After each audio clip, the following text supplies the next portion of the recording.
Bienvenue à une nouvelle leçon du troisième chapitre du cours pour programmeurs en Java, intitulé « Construction de programmation ».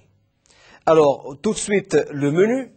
Tout à fait au début, donc, on va voir les constructions de contrôle. On va enchaîner avec la déclaration de classe ainsi des méthodes et des attributs. Et puis, les règles de visibilité. Alors, durant cette leçon, on va voir un petit peu comment construire un programme. On va voir certaines règles de conditions, de bouclage et ainsi de suite. Et on va voir quelques règles de visibilité pour voir un petit peu les variables. Seront-elles visibles, par exemple, au niveau de certaines procédures ou d'autres procédures et ainsi de suite. Alors, construction de contrôle. Alors, les constructions de contrôle, ce sont les blocs d'instruction. Parce que maintenant, lorsque vous voulez commencer un programme, il faut absolument que ce programme puisse générer des blocs d'instruction. C'est-à-dire que vous devez écrire des applications sous forme de blocs d'instruction. Et ces blocs d'instruction seront délimités par une accolade ouverte et une accolade fermée, qui veulent dire début et fin, bien sûr, de la procédure. Alors, on va voir les if et else, c'est-à-dire que les instructions conditionnelles. On va faire des tests, par exemple. Si une case mémoire contient une certaine valeur, elle fera, par exemple, telle ou telle instruction. Sinon, elle en fera une autre, et ainsi de suite. On va voir le switch. Le switch, c'est le choix. Lorsque vous avez une multitude de choix, au lieu de travailler avec plusieurs if, vous les remplacerez par un switch et vous allez avoir une forme beaucoup plus adéquate avec votre programmation. While et do. And do while, donc ça c'est une autre méthode, c'est une boucle si vous voulez. Donc si vous voulez par exemple exécuter une boucle, vous avez plusieurs manières de le faire, ou bien avec le while et le do while, ou bien avec le for, et ça on va le voir beaucoup plus en détail un petit peu plus loin. Alors les blocs d'instruction. Un bloc d'instruction est une séquence d'instructions qui se termine par un point-virgule, c'est-à-dire elle est comprise entre accolades, c'est-à-dire entre une accolade et une deuxième accolade. Vous avez une série d'instructions qui sont séparées, bien sûr, par des points-virgules. Alors, le début d'accolade, c'est comme si vous mettez, par exemple, begin, and le fin, c'est le end, si vous voulez, que si on fait une comparaison avec le Pascal, par exemple. Alors, dans la plupart des cas, où un bloc d'instruction est requis par la syntaxe, il peut être remplacé par une seule instruction non comprise entre accolades. Et là, on peut le faire, parce qu'en principe, on peut regrouper un bloc d'instruction par une seule instruction, mais à ce moment-là, elle ne sera pas prise entre les accolades. Alors, if et else. Alors, le if et le else, cette fois-ci, c'est que lorsque vous avez une condition, vous voulez tester par exemple, si nous avons une case mémoire, nous voulons tester le contenu de la case mémoire. Si le contenu répond à une certaine condition, donc on va faire une liste d'instructions, sinon on va faire une autre liste d'instructions. Alors, telle est la principale construction conditionnelle. Donc, if, la condition, et else, si la condition n'est pas remplie. Alors, tout ce qui est après le if, si la condition est remplie, tout ce qui est après le else, si la condition n'est pas remplie. Alors, la syntaxe. If, expression booléenne, bloc d'instruction, c'est-à-dire instruction booléenne. Ça veut dire que maintenant, si par exemple, vous faites un test sur une case mémoire, donc if A est égal à 0, alors, ou bien A sera égal à 0, ou bien A ne sera pas égal à 0. Donc, c'est une instruction booléenne. Donc, l'instruction de retour, elle sera booléenne. Ou bien c'est vrai, ou bien c'est faux. Si c'est vrai, on va faire une liste d'instructions. C'est un bloc d'instructions. Et lorsque je dis bloc d'instructions, ça peut être une seule instruction ou plusieurs instructions. Alors maintenant, else, si jamais l'instruction n'est pas remplie ou la condition n'est pas remplie. D'accord? Alors le retour est false par exemple. Ben à ce moment-là, il y a un bloc d'instructions aussi à exécuter. Alors maintenant, toujours est-il au niveau d'un programme, vous pouvez vous passer du else si vous n'en avez pas besoin. C'est-à-dire que on peut écrire une condition, if une condition, on a un bloc d'instructions. Mais le else, on n'a pas de réponse pour le else. Donc on peut maintenant le sauter et ne pas le faire. Donc on peut avoir un if sans else. C'est très important. Alors maintenant, le else, on le met dans le cas où, dans la condition contraire, il y a un bloc d'instructions aussi à exécuter. On ajoute le else pour pouvoir, bien sûr, travailler. Alors, le switch, ou la commande switch, elle permet des choix multiples. Alors, effectivement, si par exemple vous avez des choix multiples, vous voulez tester par exemple si la valeur de A est égale à 1, on va faire un bloc d'instructions. Si la valeur de A est égale à 2, on va faire autre chose. Si la valeur de A est égale à 3, on va faire autre chose, et ainsi de suite. On peut le faire avec des if. D'accord? Mais le problème qui se pose, c'est que si on le fait avec des if, on va répéter les if autant de fois que la condition est remplie. C'est-à-dire, if A est égal à 1, then, à ce moment-là, on va faire un bloc d'instruction. If B est égal à A est égal à 2, et ainsi de suite. If. Alors maintenant, pour remplacer tout ça, on peut le remplacer par la commande switch qui va nous permettre, bien sûr, de regrouper tous ces éléments-là. Alors, bien plus pratique qu'une série de if et else, c'est ce que je viens d'expliquer. Alors la syntaxe, switch l'expression, automatiquement vous allez avoir un bloc d'instructions. Et tout à fait à la fin de la leçon, où nous allons voir un exercice où vous allez voir beaucoup plus clair comment on introduit la syntaxe switch au niveau de votre programme. Alors, voilà comment on utilise la syntaxe switch. Alors, switch l'expression, c'est-à-dire que, par exemple, switch avec une expression A. Si A, case A, par exemple, est égal à une séquence est égal à quelque chose, une séquence d'instructions. C'est-à-dire que on va écrire switch avec un A et sa déclaration integer, par exemple. Case A est égal à 1, une séquence d'instructions. Alors maintenant, si vous voulez arrêter, bien sûr, ces séquences d'instructions, vous pouvez les mettre avec un break. Alors, le break, qu'est-ce qu'il fait? Il arrête, c'est comme un end de l'instruction. Alors, case maintenant, A est égal à 2, et ainsi de suite. Alors, tout à fait à la fin, si par exemple, vous avez A est égal à 1, 2 et 3, alors maintenant, si le 1 ne répond ni à 1, ni à 2, ni à 3, c'est-à-dire que s'il sort maintenant de cette boucle-là, default, on aura aussi une liste d'instructions. Mais tout ça, vous le verrez plus tard, lorsqu'on va commencer à programmer correctement, vous allez voir la différence qu'il y a entre le switch, le case, le break, le default et ainsi de suite. Alors, switch, break, l'exécution du code d'un switch coule à travers les cases. C'est-à-dire que si le case est vrai, parce que le case c'est la condition, c'est le test de condition. Si le test de condition est vrai, alors la liste d'instructions qui suit ce case sera bien sûr exécutée et arrêtée par le break. Sinon, on passera au deuxième case pour faire le test. Après, tout à fait à la fin, si jamais ça ne marche pas, tout à fait à la fin, si vous écrivez le default, automatiquement la liste d'instructions qui suit le default va être exécutée. Alors, si on veut éviter que cela se produise, il faut terminer chaque case avec un break. Alors, pour travailler d'une manière très professionnelle, il faut absolument que pour chaque case, écrire une liste d'instructions, ça peut être une seule instruction ou plusieurs, mais à la fin de ces instructions, il faut insérer, bien sûr, la commande break. While et do while. Alors, while et do while, c'est lorsqu'on a besoin de travailler en boucle. C'est-à-dire que si nous voulons une opération qui se répète, on prend l'exemple, par exemple, d'un tableau. Vous avez déclaré un tableau et vous voulez remplir le tableau. Prenons l'exemple d'un tableau avec 10 cases et vous voulez remplir les 10 cases de ce tableau-là. Alors, pour les remplir, on ne veut pas à chaque fois écrire une commande qui allait nous permettre de remplir le tableau. Il faut bien sûr cette commande l'intégrer au niveau d'une boucle, et une boucle bien sûr qui incrémentera un compteur, et qu'une fois que ce compteur arrive à une certaine valeur, automatiquement il arrêtera cette boucle-là. Alors la boucle, il y a plusieurs manières de travailler avec la boucle. Il y a le while, il y a le do while, et puis il y a le if, on va le voir un petit peu plus tard. Alors while, vous avez le while ici avec une condition.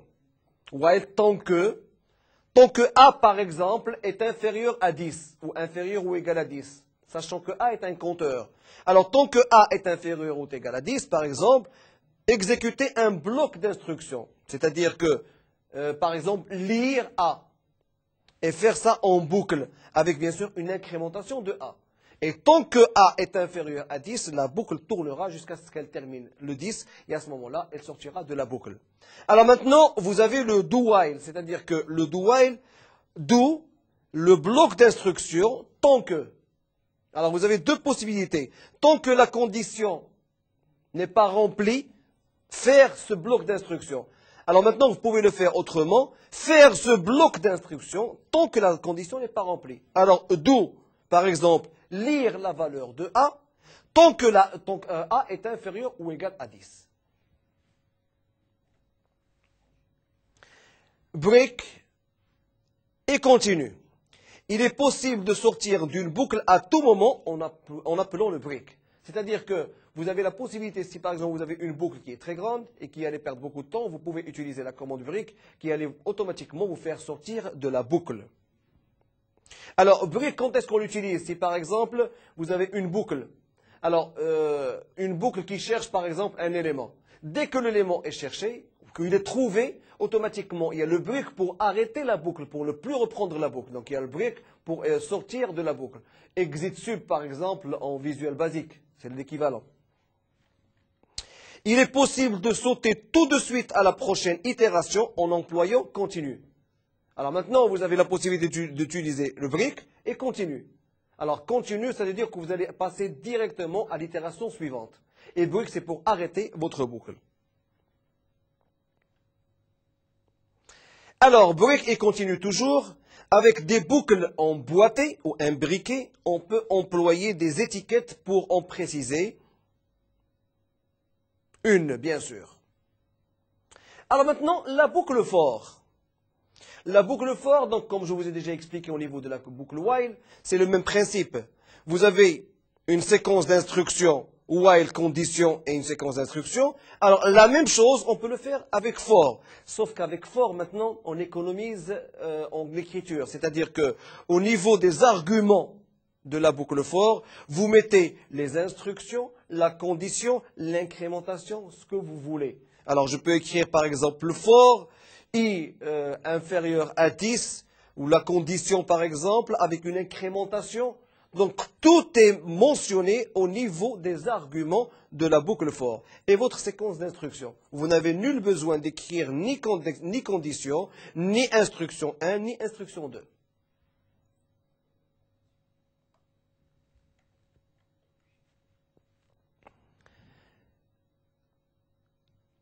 Alors là aussi, on va le reprendre.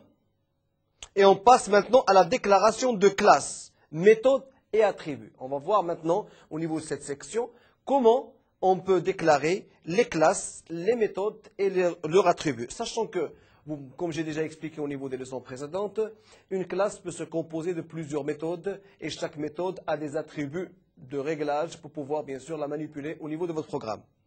Alors, déclaration de la classe, modificateur, classe, nom de la classe. Extends, superclasse. Lorsque vous avez besoin d'utiliser par exemple une superclasse, vous utilisez l'extends. Implement, l'interfaçage 1, interface 2 et ainsi de suite si vous voulez implémenter des interfaces. Et puis vous avez une liste bien sûr de déclarations que vous pouvez faire au niveau d'une classe bien précise. Alors tout ça, on va le voir au niveau du dernier exemple à la fin de cette leçon-là. Alors la déclaration de méthode, vous avez maintenant vos modificateurs, vous avez les types, et là, lorsque vous voulez déclarer une méthode, donc le nom de la méthode, le type, donc tout ça ce sont des arguments à l'intérieur, bien sûr, de la méthode que vous avez, et puis le bloc d'instruction. Alors ça, retenez que vous avez la possibilité de créer une classe, au niveau d'une classe, vous pouvez créer des méthodes, et ainsi de suite. Et pour chaque méthode, vous avez un ensemble, ou un ensemble d'arguments. Alors, les constructions sont des méthodes qui ont un nom identique à celui de la classe et aucun type. C'est ce qu'on appelle une construction. Les modificateurs, alors, il y a le modificateur public, il y a le modificateur protected, il y a les modificateurs private, abstract, statique. Alors, on va revenir. Alors, pour le public, c'est-à-dire que lorsque vous avez besoin de créer une classe publique, c'est-à-dire que c'est une classe qui va être à la portée des utilisateurs et qui peuvent éventuellement exploiter et implémenter au niveau de leur programme. Lorsque vous implémentez par exemple une classe avec le label Protected, ça veut dire que c'est une classe qui est protégée et que vous ne pouvez pas utiliser ou vous n'allez pas pouvoir, vous pouvez parfois l'utiliser mais ne pas savoir le contenu de ce qu'il y a à l'intérieur de cette classe-là. Private, donc c'est une classe qui reste privée. Abstract, c'est une classe, par exemple, qu'il faut sauter. Statique, c'est-à-dire que vous allez créer une classe dans la classe elle-même, ou une méthode dans la classe elle-même. Final, c'est une classe ou méthode qui reste non sautable, c'est-à-dire qu'on ne peut pas la dépasser. Synchronized, alors c'est une étape ou modificateur, c'est pour faire la synchronisation, bien sûr, entre d'autres classes existantes. Native, c'est-à-dire qu'elle dépend bien sûr du système Java et du langage de programmation Java. Strict FP, là aussi c'est un modificateur qui allait vous permettre bien sûr d'organiser correctement votre déclaration, tant au niveau de la classe qu'au niveau bien sûr des arguments de cette classe-là. Alors la déclaration d'attribut maintenant cette fois-ci, avec initialisation par défaut, vous avez des modificateurs, type et identificateurs. Alors, les modificateurs, c'est ce qu'on a appelé public, privé, et ainsi de suite. Le type, vous connaissez, c'est les types primitifs que vous connaissez. Et le nom de votre identificateur. Par exemple, public, int, identificateur. Nous voulons déclarer une variable publique, d'accord, qui s'appelle identificateur de type, int par exemple. Alors, vous pouvez avoir une déclaration avec initialisation explicite, c'est-à-dire que vous pouvez avoir le modificateur ainsi que le type, et puis donner l'identificateur est égal à une certaine expression. Alors, les modificateurs maintenant, comme on l'a vu précédemment, donc il y a le public, il y a protected, private, static, final, transit qui est non persistant, volatile, c'est pour le multithreading, et encore une fois je rappelle le multithreading, c'est le fait de travailler en multitâche. Alors maintenant on passe aux règles de visibilité. Les règles de visibilité, on va les voir tout de suite, ce qu'on appelle la visibilité ou le scoping. Alors, c'est que lorsque vous identifiez ou vous déclarez par exemple une variable, comment rendre cette variable? Est-ce qu'elle sera visible au niveau de la procédure où vous l'avez déclarée, ou elle sera visible au niveau de tout le programme, et ainsi de suite. Alors, un identificateur est visible dans le bloc où il a été déclaré et dans ses sous-blocs, ni plus ni moins. L'identificateur du bloc emboîté, plus en profondeur, couvre d'autres éventuels identificateurs identiques. Voilà. Donc, en principe, nous avons terminé avec la partie théorique de ce programme-là. On va passer maintenant à une partie pratique où vous allez comprendre tous ces éléments-là. Alors, pour ceci, on va faire appel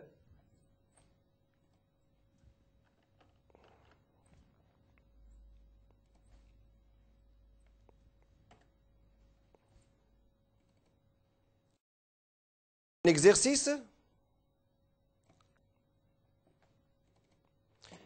Voilà. Et on va prendre par exemple une classe qu'on vient de créer.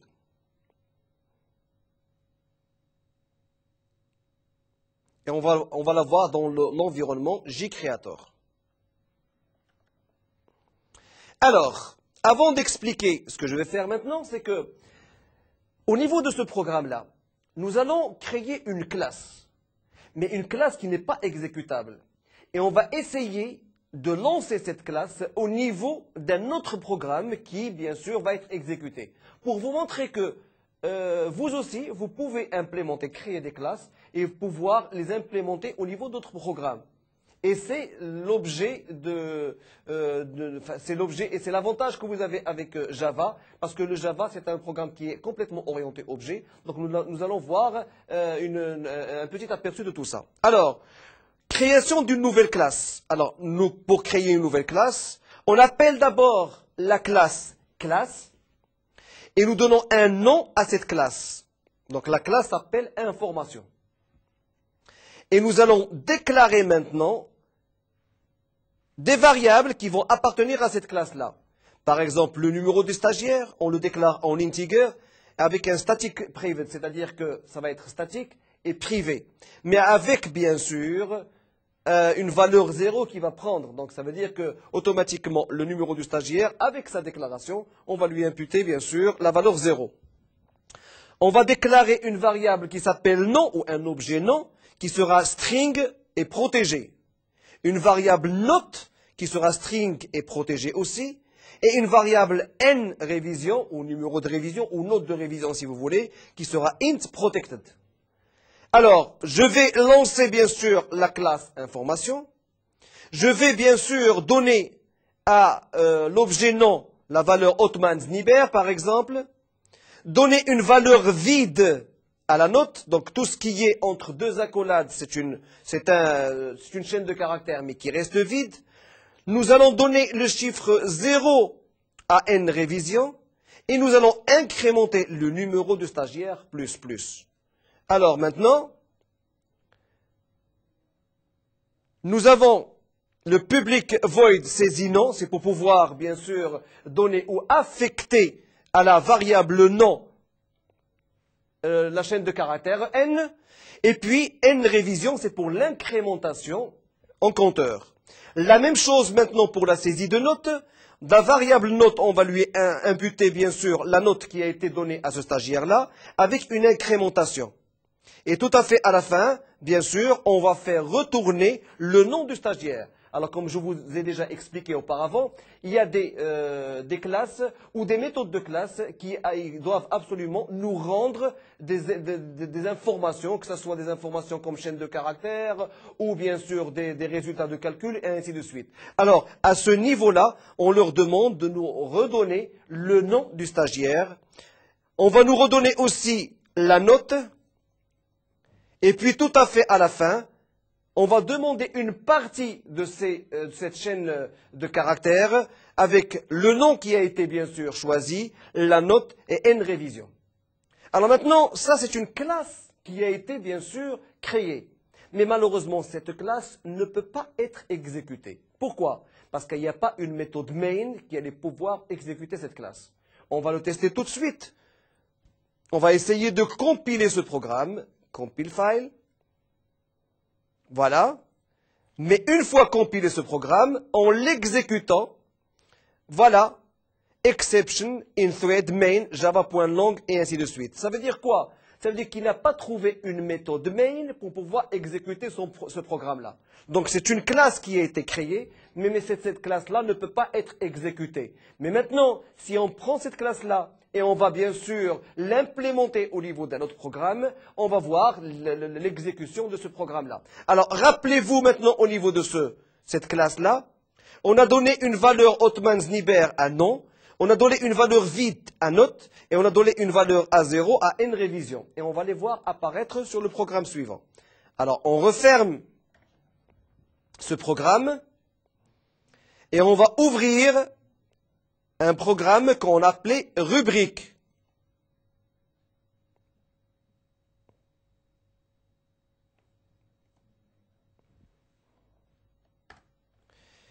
Alors, c'est une classe principale du programme rubrique. Donc, je crée une nouvelle classe que j'appelle rubrique. J'ouvre la méthode main. Alors, c'est la méthode main qui va me permettre d'exécuter le programme. Contrairement à l'autre classe qu'on avait créée, c'est une classe où il n'y avait pas de méthode main, donc on n'avait pas la possibilité, bien sûr, d'exécuter le programme. Alors, system out println, donc nous utilisons la méthode println, bien sûr, de la classe system. Elle va, bien sûr, nous afficher sur écran le nom ou la chaîne de caractères ETIA. Alors, information. Alors là, je fais appel à la classe que je vous ai montrée tout à l'heure. Je fais appel à la classe et je crée une nouvelle classe. Donc S, c'est une nouvelle classe qui a été créée. Et puis, je demande à ce que la classe S soit bien sûr affichée sur écran. Alors maintenant, nous sommes en train de travailler en environnement complètement orienté objet. Nous venons de créer une classe. Et cette même classe qui a été créée, nous allons l'exploiter et l'implémenter sur un autre programme. Et vous allez voir qu'elle marchera sans problème. Alors maintenant, comme je vous ai déjà expliqué, puisque Java travaille avec une machine virtuelle, donc la JVM, il faut d'abord compiler le programme et puis l'interpréter au niveau de l'environnement. Alors, la première des choses, on va compiler notre programme. Alors, vous voyez qu'il n'y a pas de problème au niveau de la compilation. Et on va exécuter cette fois-ci le programme. Donc on va l'interpréter au niveau de notre environnement. Et vous allez voir apparaître le résultat. ETIA, le nom Othman-Zniber, donc vous vous rappelez de Othman-Zniber. Note, parce qu'on avait imputé une chaîne de caractères qui était vide. Révision, parce qu'on avait imputé le chiffre 0 à révision. Et voilà l'affichage. Alors, ETIA, c'est un affichage qui dépend du premier programme. Mais tout ce qui suit, le nom, la note et révision, c'est un affichage de la classe précédente qu'on vient de créer. Donc, vous avez assisté maintenant à une création de classe, à une implémentation de classe au niveau d'un autre programme et à l'exécution de ces deux classes-là. Alors,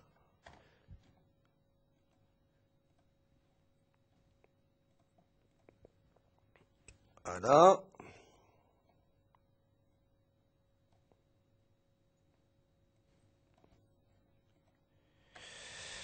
Cette leçon prend fin. Donc, si vous avez besoin d'informations complémentaires, vous pouvez toujours vous connecter au site de Netuno en cliquant sur le lien Mednetio.